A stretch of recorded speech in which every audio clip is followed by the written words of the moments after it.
여러분 안녕하십니까? 고전읽기 4차 강의를 시작하도록 하겠습니다. 저는 고전읽기를 담당하고 있는 한밭대학교 인문교양학부의 윤인선 교수라고 합니다. 여러분들 만나뵙게 돼서 반갑습니다. 우리가 벌써 고전읽기 1차, 2차, 3차 시를 진행하면서 1차 시에서는 고전의 가치와 의미 그리고 고전을 깊이 있게 읽는 방법으로서 추거, 추론, 평가, 창의적 읽기에 대해서 얘기해봤고요. 그리고 2차 시와 3차 시를 통해서는 설화문학을 새롭게 읽고 활용하기 위한 몇 가지 방법들을 설명해 보았습니다. 특히나 설화는 저희가 3차 시 강의에서 말했듯이 신화, 전설, 민담으로 구성되어져 있는 설화는 우선 삼국유사라는 설화집, 신화도 있고 전설도 있고 민담도 있는 같이 섞여 있는 삼국유사를 통해서 그 삼국유사 안에 담겨져 있는 이야기의 의미를 새롭게 읽어내고 정확히 표현하면 깊이 있게 읽어내고 그것들을 다양한 다른 컨텐츠로서 우리가 활용하는 모습들을 생각해 봤습니다.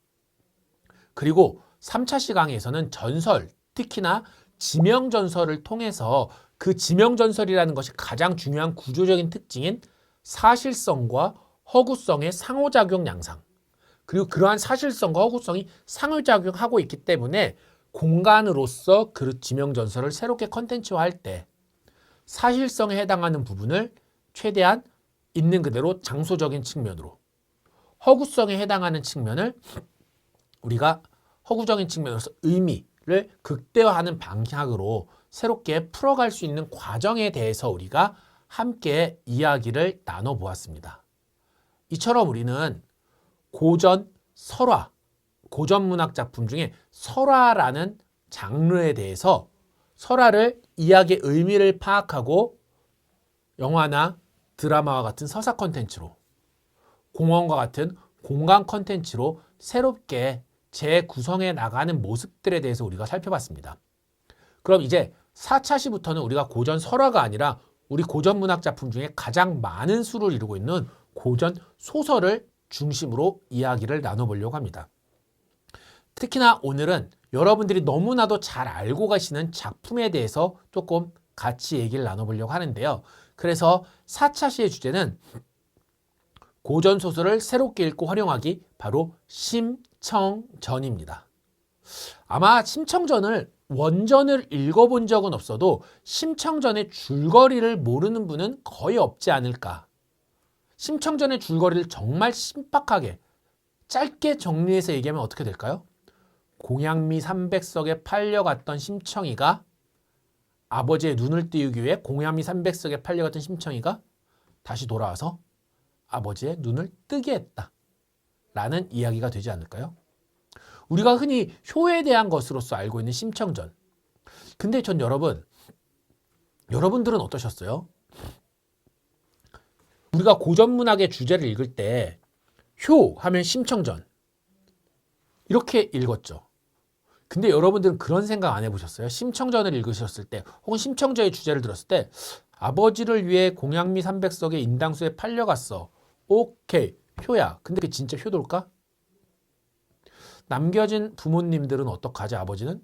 앞도 잘 못 보이는데 심청이 없이 어떻게 살 수 있었지? 심청이가 공양미 300석에 팔려가서 인당수에 몸을 던졌다고 해서 아버지가 눈을 확실하게 뜬다라는 100% 뜬다라는 보장이 있나? 그 보장이 없으면 심청이가 한 건 너무 도박 아니야? 라고 약간은 삐딱하게도 읽어볼 수 있지 않을까요? 어쩌면 고전 소설을 새롭게 읽는 방식인 것 같아요. 즉 고전이라는 거의 가치를 말씀드릴 때 과거로부터 현재까지 꾸준히 이어오는 향구적인 가치라고도 말씀드렸지만 제가 그걸 말씀드리면서 1차 시강에서 그런 말씀도 드렸어요. 새롭게 발굴하고 읽혀진다. 심청전도 그럴 것 같아요. 과거의 심청전은 전형적인 효에 대한 텍스트, 효를 담고 있는 작품으로서 읽었습니다. 하지만 지금은 과연 효라는 것이라는 주제는 동일하지만 과연 효가 무엇이냐 라는 질문에서는 조금은 다른 방식으로 읽을 수도 있지 않을까요? 즉 새롭게 질문을 던질 수 있는 텍스트로서 고전의 가치를 생각해 볼 수 있지 않을까요? 바로 4차 시 강의의 핵심입니다. 고전을 새롭게 읽고 활용하는 방식으로서 여러분들께 오늘 강의에서는 심청전을 통해서 새롭게 질문, 뭐라고요? 질문을 던지면서 우리가 고전의 의미를 새롭게 파헤치는, 새롭게 연구하고 새롭게 다가가는 과정에 대해서 여러분들과 함께 이야기 나눠보도록 하겠습니다. 심청전은요, 여러분들 잘 알고 계시다시피 심청가라는 판소리에서 시작을 했습니다. 그래서 우리가 고전에 대한 기본적인 지식을 파악한다는 의미에서 판소리와 판소리계 소설의 특징과 가치에 대해 한번 이해해 보려고 하고요. 그리고 이후에 이걸 바탕으로 해서 심청전을 이해하고 심청전을 새롭게 활용할 수 있는 방향, 특히나 제가 아까 말씀드렸죠. 어떠한 방식에서 질문을 던지는 방식으로 심청전을 새롭게 활용할 수 있는 방법에 대해서 여러분들과 같이 이야기 나눠보도록 하겠습니다. 오늘 강의의 목표입니다. 그래서 오늘 강의의 목표는 판소리와 판소리계 소설의 특징과 가치를 이해한다.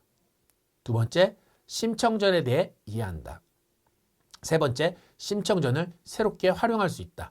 특히 어떠한 맥락에서 새로운 질문, 뭐라고요? 질문을 던지는 맥락에서 활용할 수 있다. 라는 목표를 가지고 한번 우리 강의를 시작해 보도록 하겠습니다. 먼저 판소리와 판소리계 소설에 대해서 여러분들께 잠깐 설명을 드리려고 하는데요. 여러분, 외국에 오페라가 있다면 우리나라엔 뭐가 있죠? 창극이 있죠. 창극은 판소리를 여러 사람이 나눠 부르는 거거든요. 그랬을 때 원래 판소리는 창자와 고수가 소리를 하는 거죠. 그래서 이리 오너라와 같이 춘향가입니다.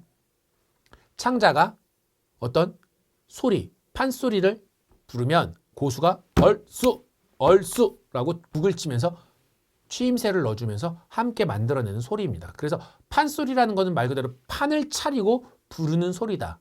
혹은 판을 펼쳐내는 소리다. 라는 뜻을 지니고 있습니다. 여러분들 혹시 판소리를 보신 적이 있으신가요? 판소리를 보신 분들은 어떤 생각이 드세요? 재밌으셨어요?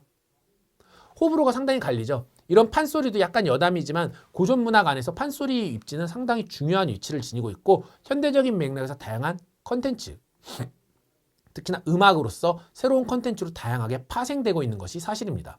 여튼 판소리는 사설, 즉 소설의 어떤 이야기의 스토리를 판을 차려놓고 그 판 안에서 창자가 노래를 부르면 고수의 북장단에 맞춰 노래를 부르는 그러한 소리라고 여러분들이 생각해 보실 수 있습니다. 근데 여러분 한번 생각해 보세요. 판소리는 현장성이 강하지 않을까요? 판을 차리고 그 자리에서 이리 오너라 이렇게 소리를 칠 때 그 자리에 있어야만 그 이야기를 향유할 수 있잖아요. 그럼 이야기 향유 폭이 너무 좁아지는 것은 아닐까요?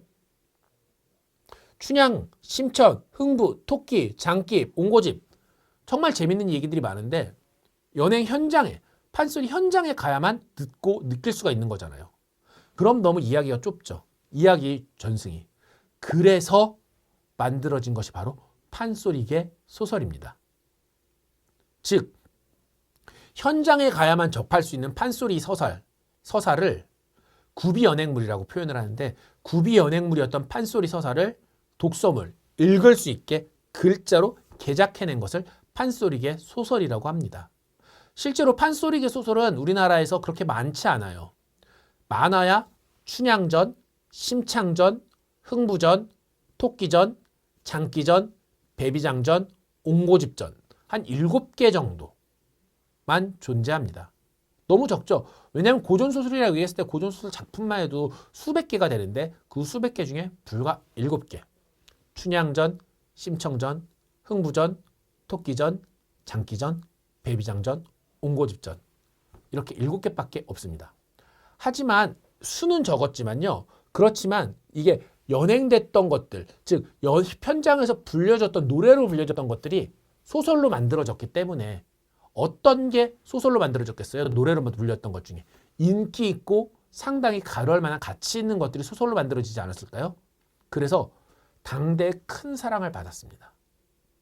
그리고 후대에도 많은 문학을 만들어내는데 문학 작품 창작에 많은 영향을 주기도 했습니다. 사실은 여러분도 한번 생각해 보세요. 우리가 부른 노래 있죠. 대중유행가, 뭐 BTS 노래라든가 이런 것들이 글로 쓰여서 책으로 만들어졌다면 얼마나 인기가 있었어야 됐을까요? 그냥 우리가 노래를 하루 한 곡 부르는데 그 가사가 시집으로 나와. 그러려면 얼마나 많이 인기가 있었을까요? 작품 수가 중요한 건 아니었다는 거죠. 그만큼 인기가 있었고 그 당시에 인기가 있었다는 겁니다. 그러니까 고전으로서의 첫 번째 조건 성립한 거죠. 당대 인기 있음.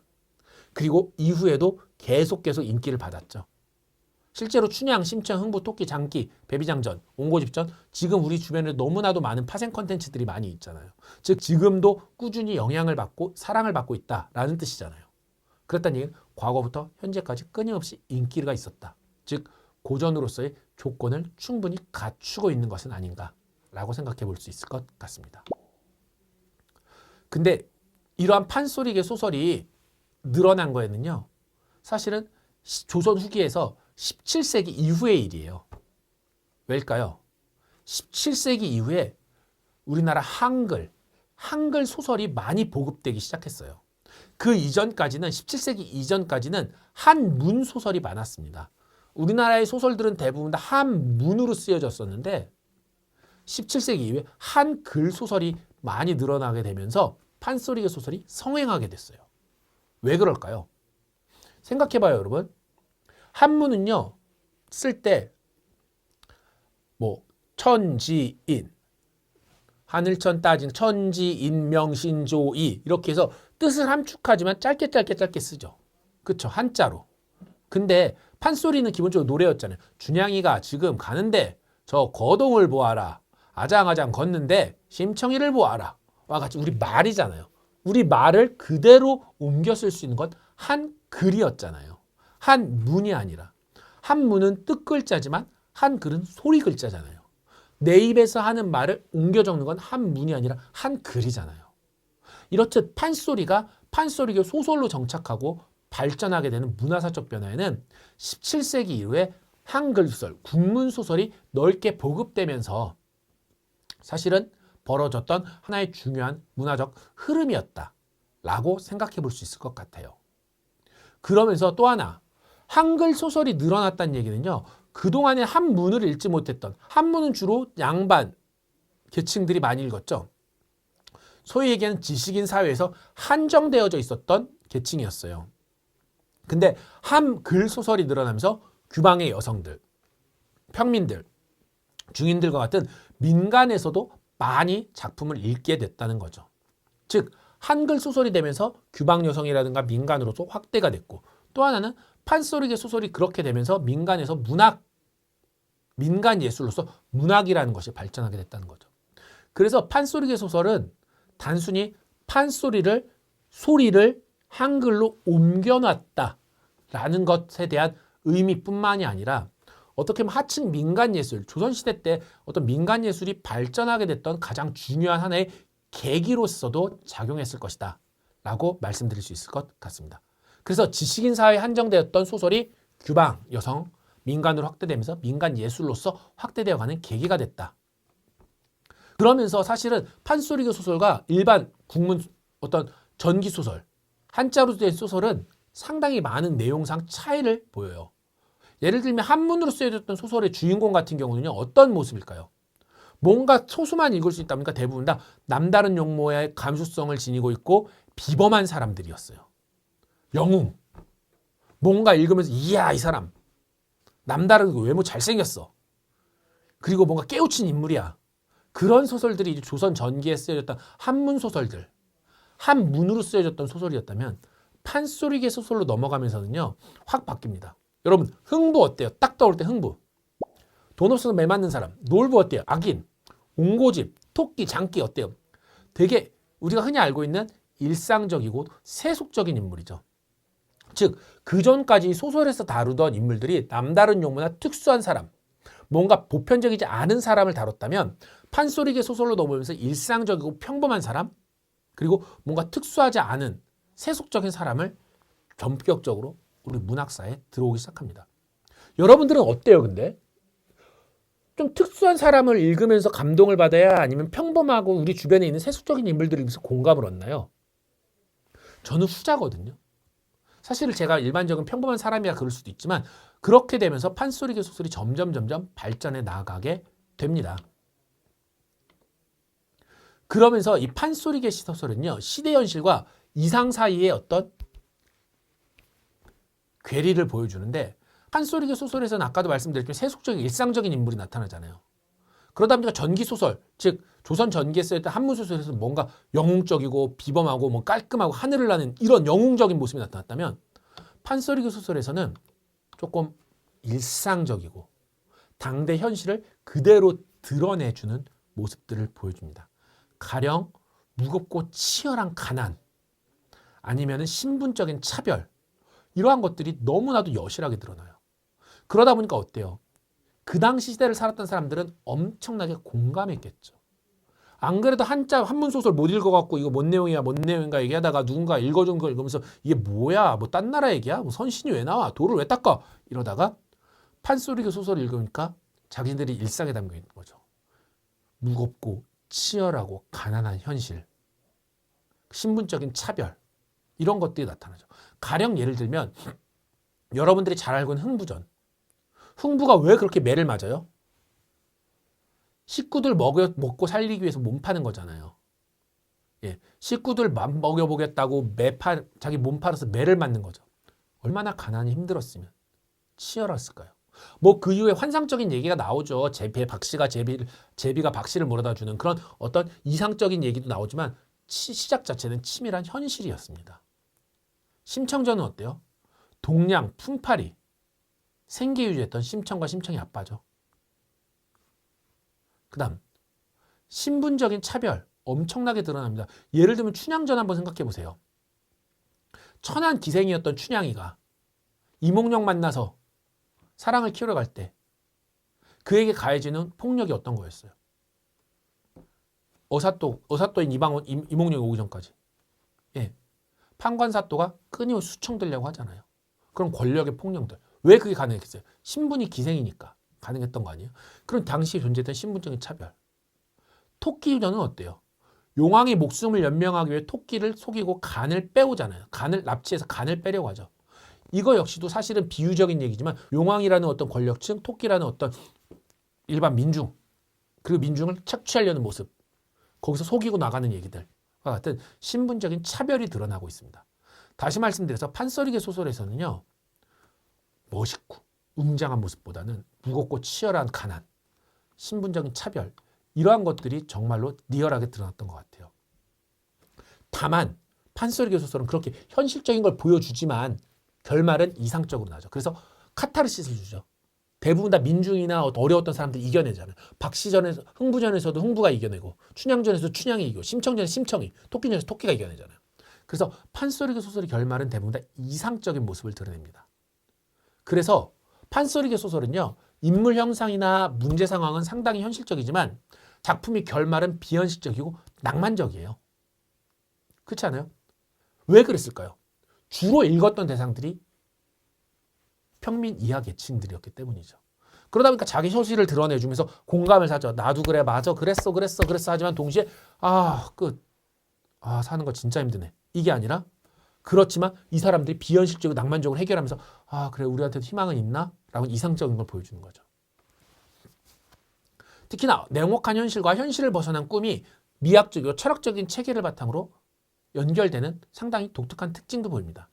가령 들면 우리가 같이 읽어볼 심청전 같은 경우에는 하늘이 이치, 엄연한 현실이라도 열심히 바르게 살아가면 좋은 날이 오고 거짓말처럼 당도할 거다라는 어떤 하늘의 이치, 그런 걸 보여주잖아요. 심청이가 어땠지만 이몽룡은 어땠지만, 그리고 춘향전도 어때요? 하늘의 이치, 엄혹한 현실이지만 정절을 지켜서 열심히 살다 보면 이몽룡이 나를 구해줄 것 같다 라는 주제적인 의미를 드러내잖아요. 그래서 사실 판소리계 소설은요, 상당히 아이러니해요.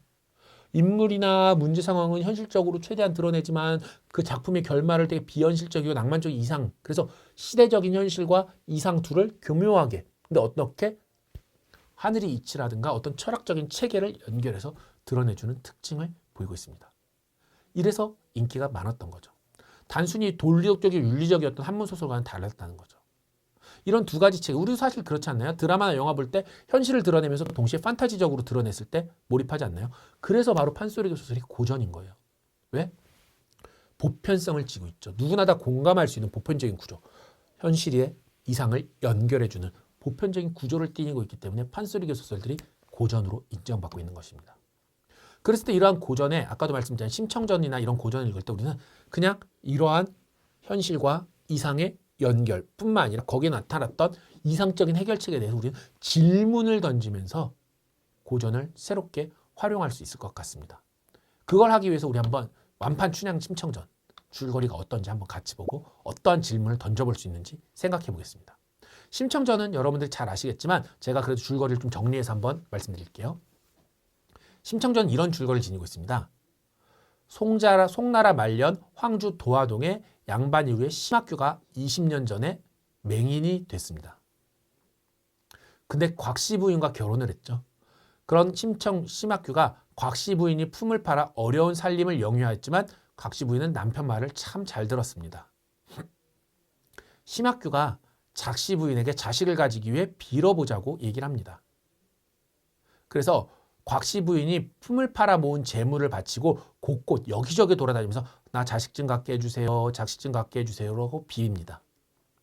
그러다가 어느 날 곽씨 부인과 신봉사가 서왕모의 딸이 자신이 품으로 들어오는 꿈을 꾸게 돼요. 태몽을 꾼 거죠.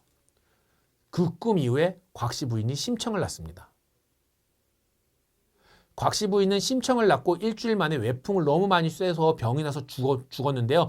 죽으면서 유언을 남겼을 때 내 딸의 이름을 심청이라고 해달라고 유언을 남깁니다. 여러분, 이 부분까지는 우리가 잘 모르는 부분이죠. 예, 심청이가 어떻게 태어났는가에 대해서 우리는 그냥 잘 모르지만 완판 심청전에 이렇게 나와 있습니다. 어떻게? 심학규가 곽씨 부인이 심청이를 갖기 위해 상당히 많은 노력을 했던 부분, 재물을 다 바쳐서 기원을 해달라는 모습들이 나타납니다. 어쨌든 그렇게 곽씨 부인은 죽고요. 신봉사가 젖동량을 다니면서 심청이를 기릅니다. 그러다가 이제 역전되죠. 심청이가 6, 7세가 되자 동량과 품팔이를 하면서 부친을 연명하게 돼요. 이런 심청이를 눈여겨봤던 장승 부인이 심청을 수양딸로 삼고자 하지만 심청이 스스로 거절하죠. 아버지 때문에 안 된다. 난 아버지 모셔야 된다. 그랬다가 신봉사가 딸을 기다리다가 집 밖에 나가 개가 짖는 소리에 놀라서 개천에 떨어지게 됩니다. 이때 지나가던 몽운사 화주승이 신봉사를 구해주고요. 신봉사는 화주승에게 공양미 300석이면 눈을 뜰 수 있다는 약약을 듣는데 여기서 이야기를 툭 끝나면 되는데 그럼 내가 시주하겠다고 약속을 해버립니다. 심청이는 신봉사가 공양미 300석을 약속했다는 이야기를 듣고 남경 성인들에게 돈을 벌 방법이 없으니까 인당수의 제물로 팔려가는 처녀를 구한다는 소식을 듣고 선인들에게 몸을 팔아서 공양미 300석을 시주합니다. 그리고 선인들은 300석을 모군사로 내보내고 심청은 신봉사에게 장승 부인이 수양딸이 됐다고 거짓말을 해요. 심청은 항의하던 중 여러 성인 영혼을 만나고 인당수에 몸을 던집니다. 이때 뺑덕 어머니가 신봉사의 첩이 돼서 가산을 탕진하고요. 심청은 인당수에 빠졌는데 용궁에 가서 어머니 곽씨 부인을 만나서 꽃으로 타고 환생합니다. 이후 심청은 황후가 되고 심청은 부친을 걱정하다 맹인잔치를 열고요. 여기서부터 우리가 잘 아는 얘기죠. 맹인잔치를 열던 중 뺑덕 어머니가 달아나고 신봉사는 안씨 부인과 재혼을 합니다. 신봉사가 심청이와 상봉하고 눈을 뜨고요. 신봉사가 눈을 뜨니까 모든 맹인들이 같이 눈을 떠요. 그래서 뺑덕 어머니를 잡아다 처형하고 황봉사를 풀어줍니다. 이러한 줄거리예요. 여러분들이 잘 아는 줄거리도 있고 모르는 줄거리도 있죠. 사실 완판은 이렇습니다. 이걸 가지고 우리는 그 전에 계속 효다라고 얘기해요. 그리고 기본적인 고전소설의 줄거리 라인이죠. 어떤 가혹한 현실, 가난한 현실. 하지만 사실은 그 가난한 현실에 너무 이상적인 부분은 뭐죠? 물에 빠졌는데 빠지는 과정에서 어때요? 여러 선인들이 먼저 죽었던 선인들이 영혼들을 만나는 거죠. 즉 쉽게 죽지 않을 거라는 암시라고. 또 탁 용궁에 갔더니 누구를 만나요? 어머니를 만나게 되는 그러한 설정들. 사실 추상적이고 환상적인 설정이죠. 그리고 나서 황후가 되는 심청의 모습들. 이것이 어떻게 보면 아까도 말한 현실과 이상을 연결해주는 고전소설의 하나의 모습인 겁니다. 그리고 결국 자기한테 해를 가했던 뺑덕어미나 이런 사람들을 내치는 그러한 모습들이 나타나죠. 그리고 우린 이걸 갖고 효라고 읽어내요. 하지만 단순히 효라고 읽을 수 있을까요? 저는 이런 질문들을 던져볼 수 있을 것 같아요. 심청의 주변 어른인 심학규, 곽씨 부인, 장승 부인, 뺑덕 어머니는 진짜 엄마일까? 가짜 엄마일까? 진정 어머니 모습일까? 장승 부인이나 뺑덕 어머니는 그냥 이름만 엄마 아니었을까? 진정한 아버지 모습은 어떤 부모의 모습은 어때야 되는가? 를 우리는 여기서 질문을 던져볼 수 있죠. 단순히 쇼가 아니라 조금 더 깊이 있는 의미를 이기 위해서 과연 진정한 아버지와 어머니의 모습은 어때야 되는가? 라는 측면, 현대적인 맥락에서 읽을 수 있죠. 그 다음, 심학규를 가부장제도 인물로 보는 것이 타당한가? 끝으로 심청의 희생이 가장 중요한 건데, 희생은 효를 위한 자기 스스로의 어떤 자발적인 것이었을까? 아니면 어린 시절부터 신봉사에게서 그렇게 커져서 그런 시선이 내면화된 것이었을까? 그리고 이런 불안정한 인간이었던 심청이와 신봉사가 서로를 위해 희생함으로써 서로의 삶을 완전하게 되는 건 우연이잖아요. 이런 우연성 속에서 몸을 매달릴 필요는 있을까? 와 같은 다양한 질문들을 던져보면서 우리는 고전의 의미를 현대적으로 다시 생각해 볼 수 있을 것 같아요. 제가 질문의 일부로 조금 현대적인 어떤 컨텐츠를 쓰지는 않았지만 현대적인 맥락에서 다시 볼 수 있는 가부장이라는 게 현대 어떤 의미인데 심학규를 가부장으로 볼 수 있는가? 그리고 심청이와 곽씨 부인 같은 경우는 어떤 상황에서 아이를 심청이를 낳잖아요. 과연 그런 상황에서 아이를 갖기 위해 그렇게 노력하는 게 타당한가? 그리고 불안정한 인간들이 서로가 서로를 그렇게 희생함으로써 삶을 살아가는 게 과연 온전한 삶을 사는 방식일 것인가? 와 같은 다양한 질문들을 한번 던져봄으로써 우리는 이 심청회를 새롭게 읽어볼 수 있지 않을까라는 생각을 해볼 수 있습니다. 한번 여러분들도 다양한 고전 작품을 읽으면서 특히나 판소리의 소설을 읽으면서 이상, 현실과 이상의 대립, 이 연결고리, 그 연결고리에서 한번 새로운 질문을 던지면서 작품을 읽어보시면 그 작품이 현대적인 맥락에서 새롭게 고전으로 다가올 수 있을 것 같습니다. 자, 그럼 그러한 활동들을 더 해보시길 권해드리면서 오늘 강의 마무리하도록 하겠습니다. 여러분 수고 많이 하셨습니다. 감사합니다.